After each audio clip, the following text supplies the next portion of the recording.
सद्गुरु श्री ब्रह्मचैतन्य महाराज गोंदवलेकर यांचं प्रवचन 4 जून.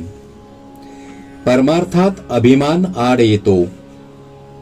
शास्त्रात दोन्ही गोष्टी सांगितल्या आहेत. इहलोक आणि परलोक कसे साधावेत हे दोन्ही स्पष्ट केले आहे. परंतु आपण प्रपंच तडीचा आणि परमार्थ सवडीचा मानतो. या दोन्ही गोष्टीत जाणत्याची संगत लागते. परलोक साधून देणाऱ्याला सद्गुरू म्हणतात. जो मनुष्य आपल्याला कळत नाही हे कबूल करतो त्याला सद्गुरूकडे जाण्याचा रस्ता मोकळा होतो. आपण भगवंताला शरण जात नाही कारण आपला अभिमानच या शरण जाण्याच्या आड येतो. गंमत अशी की व्यवहारात सुद्धा आम्ही अभिमान सोडून ज्याला जे समजते त्याच्याकडे जातो. इहलोक अनुभवाचा आणि परलोक अनुमानाचा अशी आपली कल्पना असते. पण इहलोकाचा अनुभव दुःखाचा येतो तरी तो आम्ही सोडत नाही. मग परमार्थाचा अनुभव नाही म्हणून मी तो करीत नाही हे म्हणणे लबाडीचे आहे. प्रपंचात आम्ही काही पाप करीत नाही मग परमार्थ तरी दुसरा कोणता राहिला असे काही जण विचारतात. प्रपंच सचोटीचा असला तरी त्यात अभिमान असेल तर नाही तो परमार्थ होणार. राम करता म्हटल्याशिवाय म्हणजेच अभिमान सोडल्याशिवाय परमार्थ नाही साधणार. मी देही म्हणू लागलो यात अभिमान आला. देहबुद्धीला कारण म्हणजे वासना. वासना हे सर्वांचे मूळ आहे.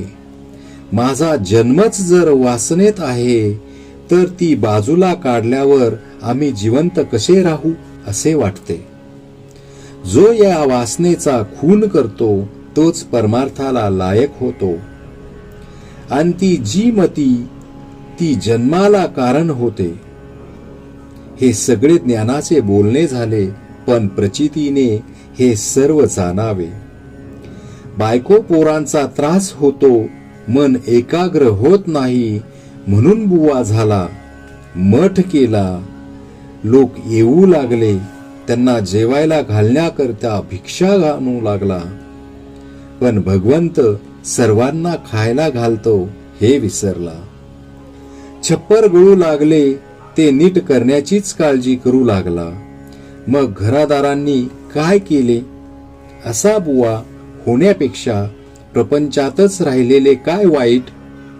थोडक्यात म्हणजे परमार्थ समजून जो त्याचे आचरण करील त्याला तो लवकर साधेल.